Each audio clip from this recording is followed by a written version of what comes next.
Bismillahirrahmanirrahim. Segala puji-pujian ke atas Allah Subhanahu wa taala, Tuhan, pemerintah dan pemilik sekian alam. Selawat serta salam ke atas Muhammad dan keluarganya dan para imam serta para mahdi. Assalamualaikum warahmatullahi wabarakatuh.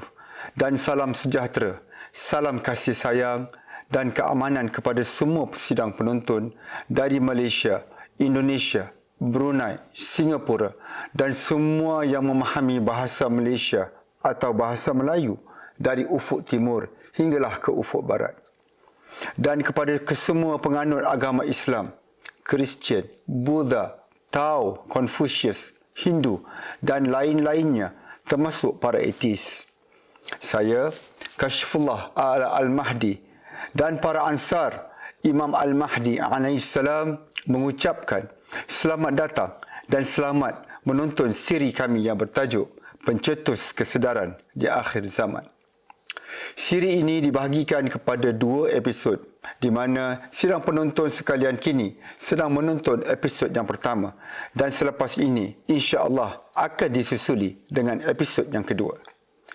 Dengan rendah hati dan keluhuran hati, kami memohon sidang penonton sekalian memberikan peluang kepada diri anda semua untuk menonton siri ini sehinggalah selesai.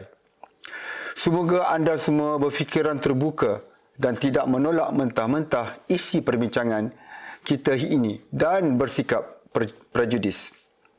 Dengarlah dengan teliti dengan niat memahami dan melakukan muhasabah bersama.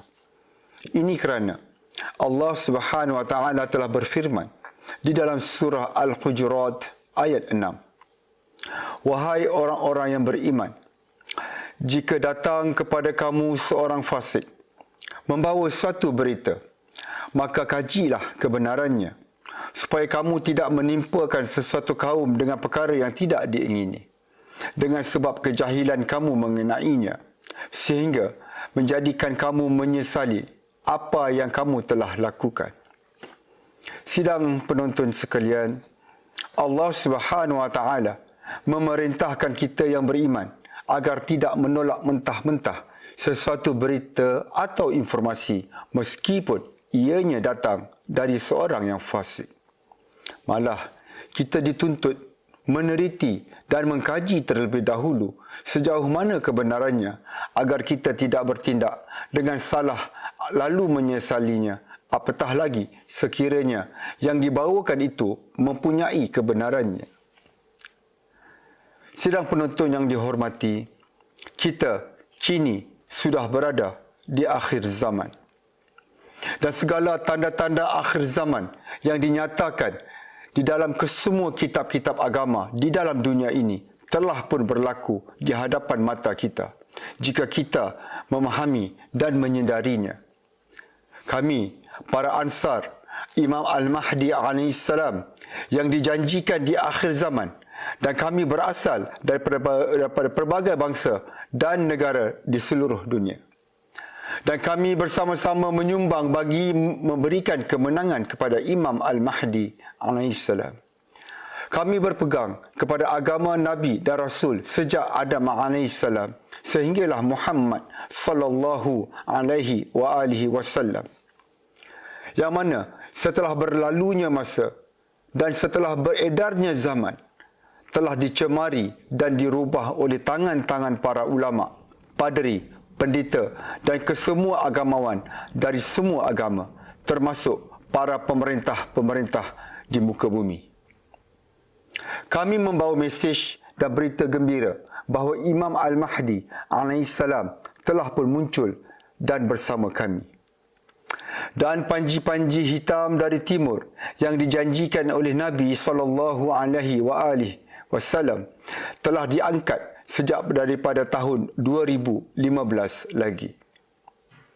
Kami diarahkan dan diamanahkan untuk menyebarkan kesedaran dan memanggil kesemua manusia untuk beriman kepada Imam Al-Mahdi alaihissalam, yakni hujjah dari Allah pada zaman kita ini, agar tunduk kepada ketuanan Tuhan dan menolak kesemua bentuk ketuanan ciptaan manusia.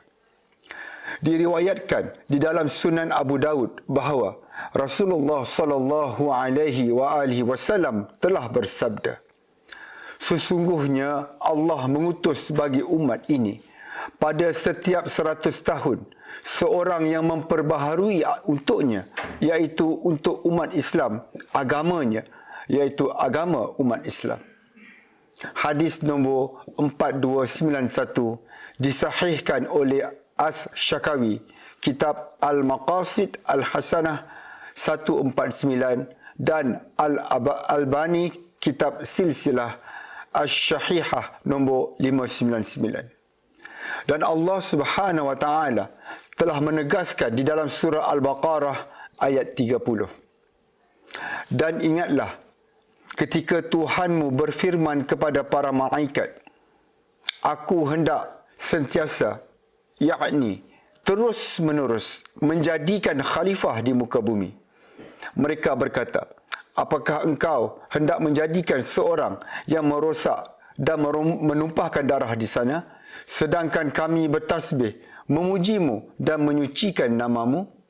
Dia berfirman, sungguh aku mengetahui apa yang kamu tidak mengetahui. Sidang hadirin, sidang penonton yang dihormati sekalian. Ini bermakna Allah Subhanahu wa taala tidak akan pernah berhenti mengutus khalifah, yakni rasulnya atau utusannya ke muka bumi, walau setelah tamatnya jalur kenabian dengan Muhammad sallallahu alaihi wasallam sebagai nabi yang terakhir. Kerana di dalam Al-Quran tidak ada satu ayat pun yang menegaskan bahawa kerasulan telah ditamatkan, melainkan ayat itu menjelaskan bahawa kenabian telah berakhir dengan Muhammad dan bukannya kerasulan. Dan diriwayatkan daripada cicit Rasulullah sallallahu alaihi wasallam, iaitu Imam Ja'far As-Sadiq alaihi salam, beliau bersabda, beliau yakni Al-Qaim atau Al-Mahdi akan melakukan apa yang dilakukan oleh Rasulullah. Beliau akan merobohkan apa yang ada di hadapannya, sebagaimana Rasulullah telah menghancurkan perkara Al-Jahiliyah. Beliau akan menubuhkan Islam yang baru.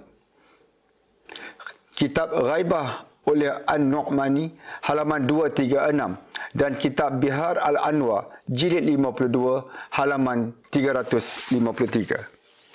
Beliau juga telah bersabda di dalam riwayat yang lainnya di dalam hadis berikut, apabila Al-Qaim kami bangkit, beliau akan menyeru manusia kepada Islam yang baru dan akan membimbing mereka kepada perkara-perkara yang telah diselisihkan dan dari apa yang manusia telah berpaling daripadanya. Beliau dipanggil Al-Mahdi kerana beliau akan membimbing manusia kepada perkara yang mana mereka telah berselisih. Beliau dipanggil Al-Qaim kerana kebangkitannya dalam menubuhkan kebenaran. Rujukan Al-Irsyad jilid 2 halaman 383 dan Bihar Al-Anwar jilid 51 halaman 30 nombor hadis 7. Dengan ini, buat pertama kalinya dan secara rasminya dalam bersih bahasa Melayu, kami memperkenalkan kepada anda agama Ahmadi, agama keamanan dan cahaya yang ditubuhkan oleh Imam Al-Mahdi AS. Agama ini adalah agama yang sebenar dari Tuhan, dan Imam Al-Mahdi AS membawanya kembali kepada kita semua dengan nama Ahmadi, agama keamanan dan cahaya. Agama ini juga memecahkan tembok-tembok pemisah antara agama, kaum, etnik, bangsa, budaya, negara dan kemegahan keturunan, selaras dengan pidato Rasulullah sallallahu alaihi wasallam ketika peristiwa Fathul Makkah seperti berikut. Wahai orang-orang Quraisy, sesungguhnya Allah telah menghapuskan semangat jahiliyah dan menghapuskan keagungan nenek moyang, yakni keturunan kalian. Kerana semua manusia berasal daripada Adam dan Adam berasal dari tanah. Lantas baginda membacakan firman Allah Subhanahu wa taala di dalam surah Al-Hujurat ayat 13. Wahai manusia, sesungguhnya kami menciptakan kamu dari seorang laki-laki dan seorang perempuan dan menjadikan kamu berbangsa-bangsa dan bersuku-suku supaya kamu saling kenal mengenal. Sesungguhnya orang yang paling mulia di antara kamu di sisi Allah ialah yang paling bertakwa di antara kamu. Sesungguhnya Allah Maha mengetahui lagi Maha mengenal. Dan Allah Subhanahu wa taala berfirman di dalam surah Al-Maidah ayat 8 yang mafhumnya, wahai orang-orang yang beriman, jadilah kamu penegak keadilan kerana Allah dengan menjadi saksi dengan adil. Dan janganlah kebencian kamu terhadap sesuatu kaum mendorong kamu untuk berlaku tidak adil. Berlaku adillah, kerana adil itu lebih dekat kepada takwa. Dan bertakwalah kepada Allah, sesungguhnya Allah Maha teliti terhadap apa yang kamu kerjakan. Sidang penonton sekalian, agama Ahmadi, agama keamanan dan cahaya menjulang semangat kesamarataan di antara kesemua bangsa, etnik, agama dan kenegaraan. Kerana ini adalah selaras dengan kehendak dan keadilan dari Tuhan. Agama sebenar dari Tuhan adalah agama keadilan, kemanusiaan dan kasih sayang. Apakah adil jika seseorang itu dibezakan statusnya dan dinafikan hak dan kemudahan tertentu hanya kerana dia bukan daripada etnik atau bangsa tertentu ataupun dia bukan daripada warga negara tertentu? Sedangkan segala kriteria ini tidak mungkin dapat ditentukan oleh dirinya sendiri sebelum dia dilahirkan ke dunia. Malah kesemua itu adalah ketentuan Allah Subhanahu wa taala sendiri. Kewajipan berlaku adil di antara semua manusia ini amat jelas di dalam ajaran kesemua para nabi dan rasul. Tetapi hampir kesemua ulama dan ahli agama menutup mata terhadapnya. Malah ramai juga daripada kalangan mereka yang menyokong ketuhanan bangsa, suku, etnik dan kenegaraan. Sidang penonton yang dihormati, nama agama ini diambil dari nama Imam Ahmad Al-Hasan alaihissalam yang merupakan utusan dan wasi, yakni pewaris kepada Imam Al-Mahdi alaihissalam. Dan nama Ahmad ini juga adalah nama lain kepada Muhammad. Sukacita kami jelaskan bahawa kami bukanlah penganut sebarang bentuk akidah, fahaman Ahlus Sunnah wal Jamaah, Syiah, Wahabi, Salafi, Ahmadiyah dan sebagainya. Kami juga tidak terlibat, malah kami menentang segala bentuk terorisme dan keganasan. Malah kami telah berdaftar dan diterima di beberapa buah negara secara rasmi. Kami menyuruh sekalian manusia kepada Imam Al-Mahdi alaihissalam di atas roh kasih sayang, kemanusiaan, keadilan dan semangat kemanusiaan sejagat. Ini kerana Tuhan mencipta makhluk-makhluknya di atas dasar kasih sayang dan keadilan. Sidang penonton yang dihormati, adalah mudah untuk membohongi dan memperdayakan seseorang, tetapi adalah amat sukar untuk menyedarkan seseorang bahawa dia telah ditipu dan diperdayakan. Bagi memikul amanah yang amat berat ini, episod pertama dan pengenalan ini adalah bertujuan untuk membawa pencerahan dan kesedaran di kalangan kita tentang realiti semasa.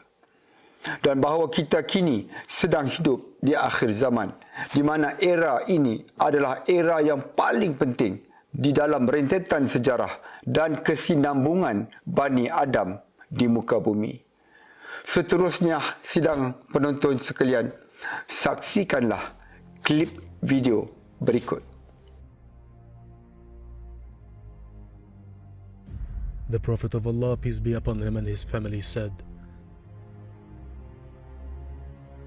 "A time will come for my people, during which nothing would remain from the Quran but its scripting, and nothing would remain from Islam but its name." Allahu Akbar! Allahu Akbar! Allahu Akbar! Allahu Akbar! They would be named Muslims, while they are the furthest people from Islam. Their mosques would be filled with people, but they would be void of guidance.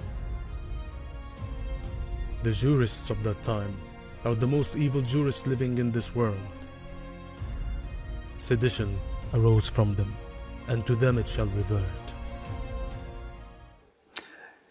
Selamat kembali sidang penonton yang dihormati.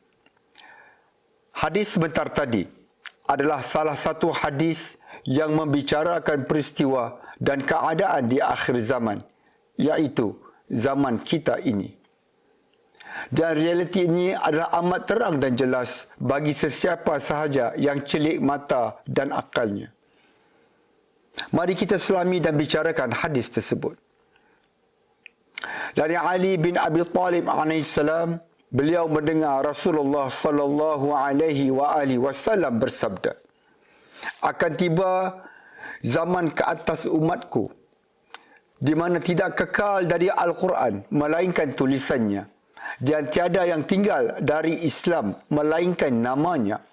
Mereka dinamakan dengannya, tetapi merekalah yang paling jauh darinya, yakni dari Islam. Masjid-masjid mereka meriah, tetapi kosong dari hidayah. Fuqaha, yakni para ulama pada zaman itu adalah makhluk yang paling keji di bawah lindungan langit. Dan dari merekalah keluarnya fitnah, dan kepada mereka ia kembali." Rujukan Biharul Anwar, jilid 52, halaman 190. Sidang penonton yang hormati, kesemua yang dinyatakan di dalam hadis akhir zaman sebentar tadi telah pun berlaku di depan mata kita. Kita telah menyaksikan sendiri bagaimana naskah Al-Quran telah diperhias, dicetak di seluruh dunia dan dilagukan, tetapi hanya tinggal skrip tulisannya sahaja. Manusia tidak memahaminya dan tidak lagi mengamalkannya secara yang seharus dan sewajibnya. Malah Al-Quran tidak ditafsirkan oleh para utusan yang dilantik oleh Allah Subhanahu wa taala. Sebaliknya, ia ditafsirkan oleh pelbagai ulama dengan pelbagai tafsiran yang berbeza. Lihatlah berapa banyaknya tafsir-tafsir Al-Quran yang ada kini, yang telah ditulis sekian lama oleh pelbagai ulama. Dan kita dapat menyaksikan perbezaan tafsiran-tafsiran tersebut. Ini menjadi sebab berpecahnya Islam dan umat Islam berperang dan berbunuhan sesama sendiri sejak sebaik sahaja kewafatan Nabi sallallahu alaihi wasallam. Dan menurut hadis tadi, semua yang mengaku berpegang kepada agama Islam tidak lagi diiktiraf oleh Tuhan sebagai Muslim. Malah merekalah yang paling jauh daripada agama Islam yang sebenar berbanding penganut-penganut agama lain. Masjid-masjid mereka tumbuh merata bagaikan cendawan selepas hujan, dibina dengan struktur dan hiasan yang dimegah-megahkan dan dimewah-mewahkan. Aktiviti-aktiviti ritual, yakni beribadah dan ilmiah, dijalankan dengan meriah di dalamnya. Tetapi kesemuanya kosong daripada petunjuk hidayah, iaitu sesat, dan tidak lagi memenuhi akidah, syariat dan roh Islam yang sebenar. Dan yang paling ketara ialah kedudukan dan sikap para ulama yang merupakan makhluk yang paling keji dan menghasilkan fitnah yang terbesar di akhir zaman. Sidang penonton yang dihormati, janganlah kita tertipu dengan para ulama dan agamawan yang digambarkan oleh Nabi Isa AS sebagai serigala yang memakai pakaian bulu biri-biri. Sedarlah bahawa iblis laknatullahi alaih amatlah licik dalam usahanya menipu dan memperdayakan manusia. Sekiranya iblis laknatullahi alaih menampilkan kebatilan itu secara jelas dan terang, manusia akan mengesan dan mengenalinya dan majoriti manusia akan menolaknya. Hakikatnya, jika hal ini diibaratkan seperti sebuah buku, iblis laknatullahi alaih akan memperhiaskan kulit buku itu agar kelihatan menarik dan mencampur adukkan kebenaran dan kebatilan ke dalam isi buku tersebut. Akibatnya, majoriti manusia sejak Bani Adam lagi telah tertipu dan disesatkan tanpa mereka sedari. Nabi SAW telah bersabda, diriwayatkan oleh Abu Daud, sesungguhnya yang aku risaukan ke atas umatku adalah para imam atau pemuka agama yang menyesatkan. Para ulama lah di antara pihak yang memainkan peranan iblis laknatullahi alaih dalam menyesatkan manusia secara halus. Sama ada mereka melakukannya dengan sengaja atau tanpa mereka menyedarinya, perkara ini sudah jelas di hadapan mata kita. Janganlah kita tertipu dengan mereka yang berserban, berjubah, berjanggut yang panjang, kelihatan warak, kelihatan membawa mesej Islam dan agama dengan kehebatan berbahasa Arab dan segala penampilan yang tidak menjamin hakikat kebenaran di sisi Allah Subhanahu wa taala. Marilah kita meneliti apa yang diperkatakan oleh Tuhan dan para utusan Tuhan tentang umat dan kedudukan para ulama di akhir zaman. Di dalam kitab Sahih Muslim, hadis dari Sa'id Al-Khudri, beliau mendengar bahawa Rasulullah bersabda, sungguh kalian, yakni umat Islam, akan menjejaki dan mengikuti jejak langkah orang-orang sebelum kamu, sehasta demi sehasta dan sejengkal demi sejengkal, sehingga jika mereka masuk ke dalam lubang dhab, yakni biawak pasir, pasti kamu akan mengikuti mereka. Kami bertanya, wahai Rasulullah, apakah mereka ini Yahudi dan Nasara? Nabi SAW bersabda dan menjawab, lalu siapa lagi? Sidang penonton yang dihormati, mari kita renungi persamaan-persamaan umat Islam dengan umat Yahudi dan Nasrani. Umat Yahudi mendakwa bahawa Taurat di tangan mereka adalah tulen dan 100% dijaga oleh Tuhan. Dan Nabi Ezra AS adalah Nabi yang terakhir diutus oleh Tuhan. Mereka yang bukan daripada kalangan penganut agama Yahudi adalah kafir dan akan dihumbankan ke dalam neraka. Umat Nasrani, yakni Kristian, berkata bahawa Injil pada tangan mereka adalah tulen dan kalam dari Tuhan, dan mereka mendakwa Isa AS adalah utusan dari Tuhan. Malah, mereka amat mencintai Isa AS sehingga mereka mengangkat Isa AS sebagai Tuhan. Dan sesiapa yang tidak beriman kepada agama Kristian atau agama Nasrani akan dibakar di dalam neraka selama-lamanya. Dan hadirin sekalian, marilah kita lihat sikap umat Islam.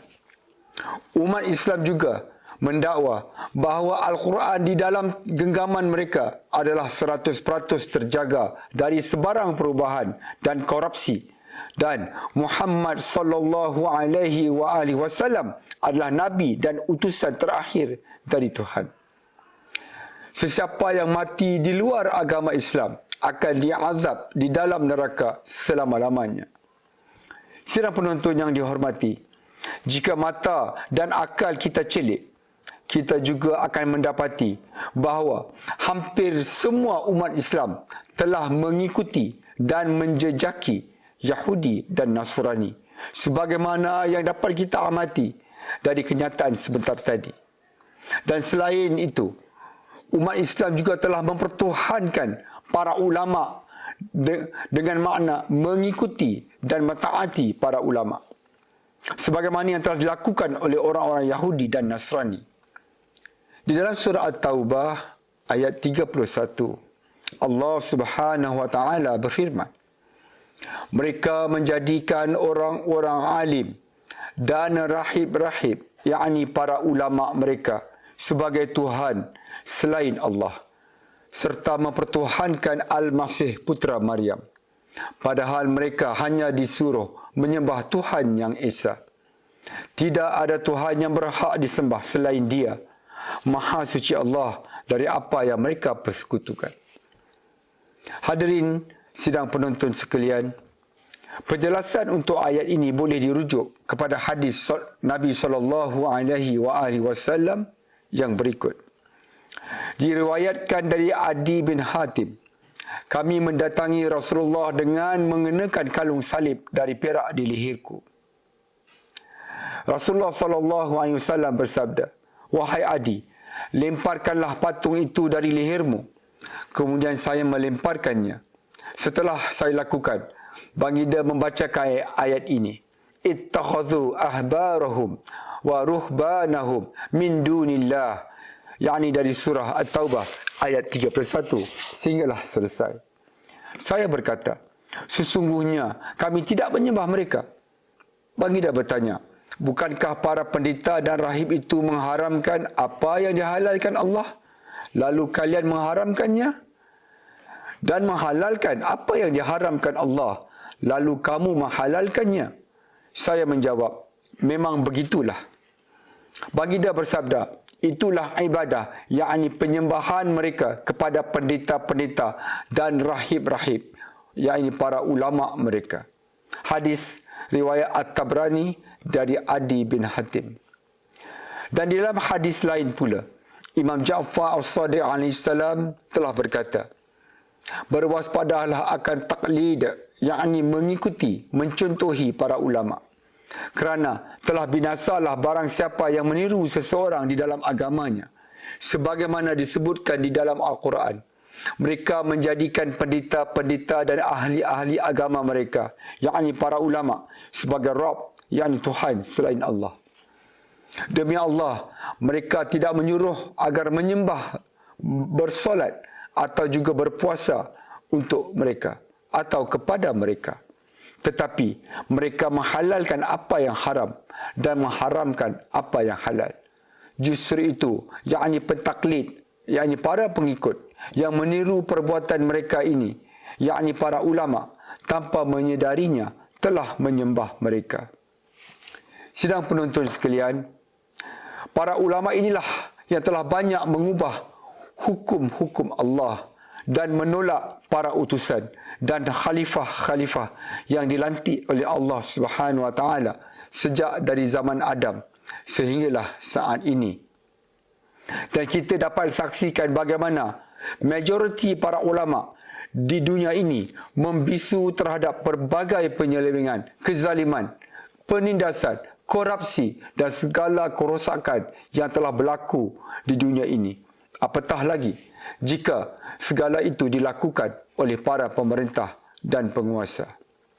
Malah, majoriti para ulama Islam seolah-olah menutup mata dan menafikan perpecahan di kalangan umat Islam itu sendiri. Walhal Nabi SAW telah menegaskan di dalam hadis berikut. Dari Abu Hurairah ia berkata, Rasulullah SAW telah bersabda, kaum Yahudi, iaitu umat Yahudi, telah berpecah menjadi 71 golongan atau 72 golongan. Dan Nasrani, kaum Nasrani telah terpecah menjadi 71 atau 72 golongan.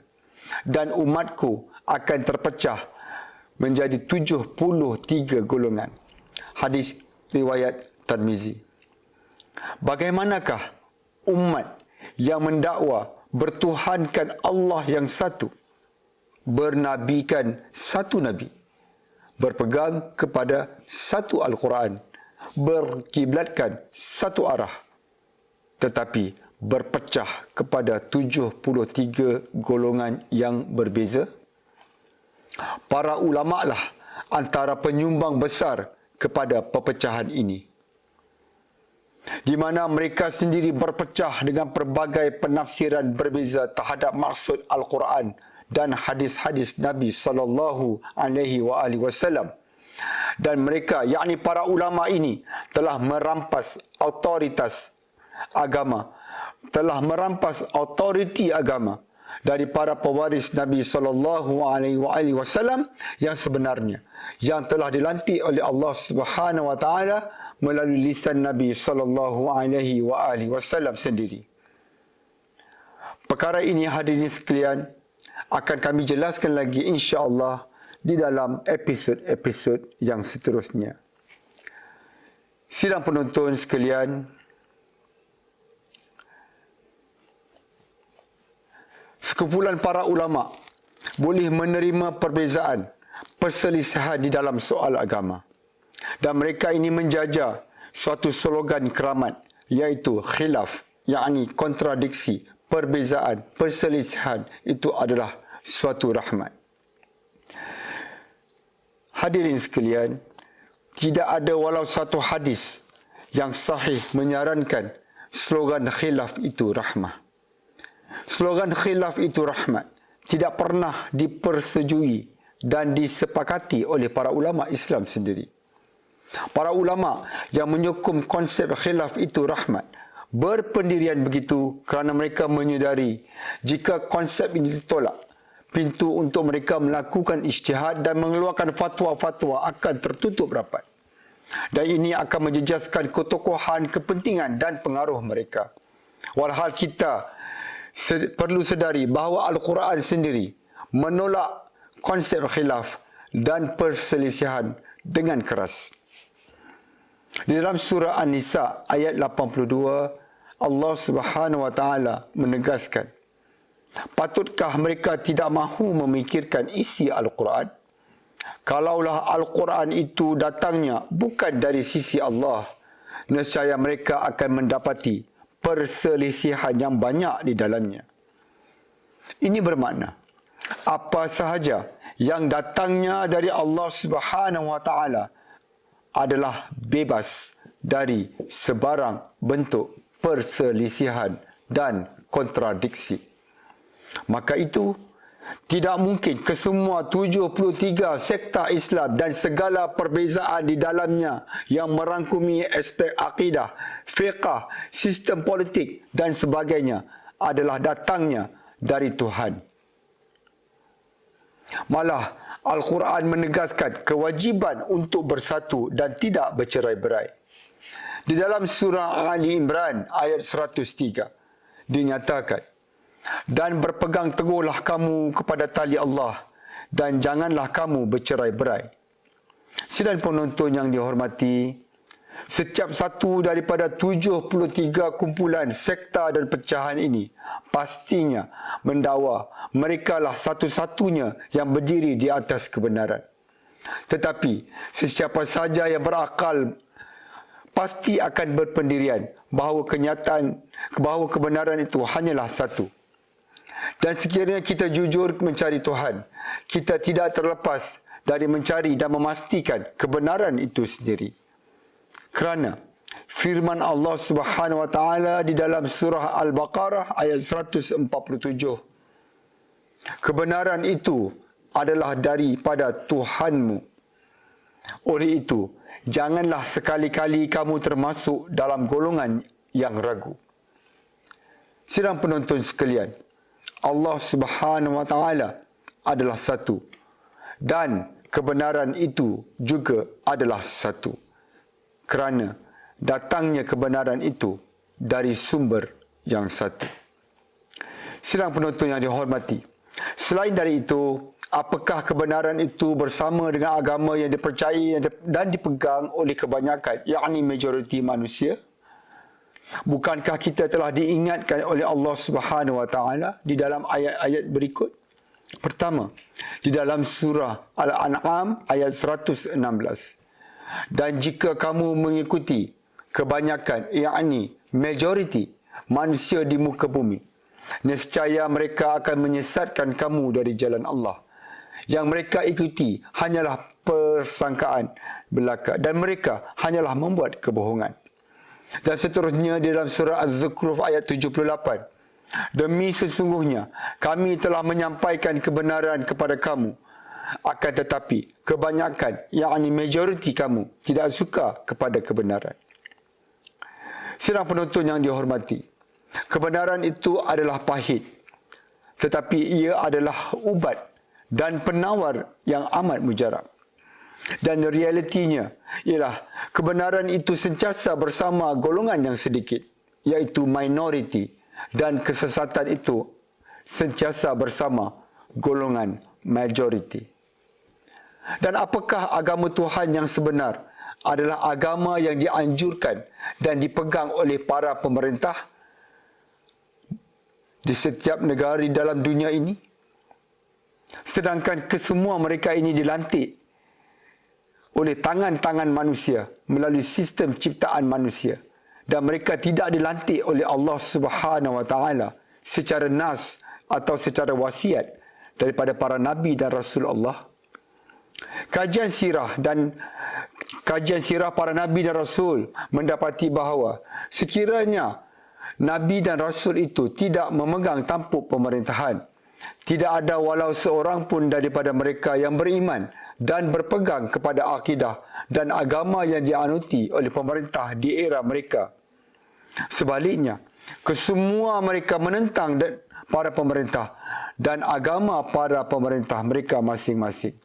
Malah dalam kisah Nabi Yusuf AS, Firaun, yakni pemerintah Mesir pada zaman itu yang bernama Akhenaton, telah beriman dengan Nabi Yusuf AS. Sebaliknya, Nabi Yusuf AS tidak pernah beriman dan berpegang kepada fahaman dan agama Akhenaton sebelum beliau beriman dengan Nabi Yusuf AS. Dan ini adalah sunnah Allah Subhanahu Wa Taala ke atas para nabi dan rasul. Dan sunnah Allah ini tidak akan berubah sehingga saat ini, malah untuk selama-lamanya. Firman Allah Subhanahu Wa Taala yang bermaksud, sebagai suatu sunnah Allah yang telah berlaku sejak dahulu, kamu sekali-kali tidak akan menemukan perubahan bagi sunnah Allah itu. Surah Al-Fath ayat 23. Sidang penonton sekalian, dan bukankah kita wajib menelusuri dan mencontohi sirah dan sunnah para nabi dan rasul? Jika begitu, mengapakah kita dengan mudah berpegang kepada agama anjuran para pemerintah negara kita yang disokong oleh para ulama? Dan mengapakah kita dengan mudah menerima versi agama yang diwariskan kepada kita oleh ayah, ibu dan nenek moyang kita? Walhal kita diingatkan oleh Allah Subhanahu Wa Taala di dalam surah Al-Baqarah ayat 170. Dan apabila dikatakan kepada mereka, ikutilah apa yang telah diturunkan Allah, mereka menjawab, tidak, kami hanya mengikuti apa yang kami dapati pada nenek moyang kami. Padahal nenek moyang mereka itu tidak mengetahui apa-apa pun dan tidak mendapat petunjuk. Dan agama Allah Subhanahu Wa Taala yang sebenar sentiasa tampil sebagai sesuatu yang ditolak dan dipandang asing oleh manusia. Dan ia akan kembali ditolak dan dipandang asing kerana berbeza dengan agama-agama yang diamalkan oleh majoriti. Di dalam Sahih Muslim, hadis nombor 145, dari Abu Hurairah, Nabi SAW bersabda, Islam datang dalam keadaan asing dan ia akan kembali pula dalam keadaan asing. Maka sungguh beruntunglah mereka yang asing. Sidang penonton yang dihormati, kita kini sedang hidup di akhir zaman dan kita perlu dengan serius bertanya dan bermuhasabah tentang persoalan berikut. Apakah versi Islam yang anda anuti kini yang dianjurkan para ulama, disokong para pemerintah, diwarisi dari nenek moyang, diamalkan oleh majoriti dan diamalkan secara lazim dan bebas dengan pelbagai pesta perayaan adalah agama Tuhan yang sebenar? Sidang penonton yang dihormati, kita telah tiba di akhir rancangan di dalam episod pertama ini. Silalah nantikan dan menonton episod kedua untuk siri pencetus kesedaran di akhir zaman. Dan akhirnya, sukacita saya ingin memaklumkan dan menjemput sidang penonton dari semua agama dan kepercayaan untuk melayari laman sesawang kami di dalam bahasa Inggeris dan menyertai forum-forum Telegram kami di dalam bahasa Melayu dan bahasa Inggeris. Pautan-pautan kepada semua ini ada diberikan di ruangan deskripsi saluran YouTube kami ini. Sidang penonton yang dihormati, kita telah berada di akhir zaman dan Imam Al-Mahdi AS telah muncul. Dan beliau AS memanggil semua manusia untuk bersama dan memberikan sokongan kepada beliau AS. Sedarlah wahai yang tidur, sedarlah wahai yang mati, dan tanyalah kepada Tuhan dengan hati yang luhur ikhlas tentang kami dan kebenaran yang kami bawakan. Sehingga bertemu lagi di dalam episod kedua. Saya Kashfullah Al-Mahdi dan semua ansar Imam Al-Mahdi AS mengucapkan berbanyak terima kasih dan salam sejahtera. Assalamualaikum warahmatullahi wabarakatuh.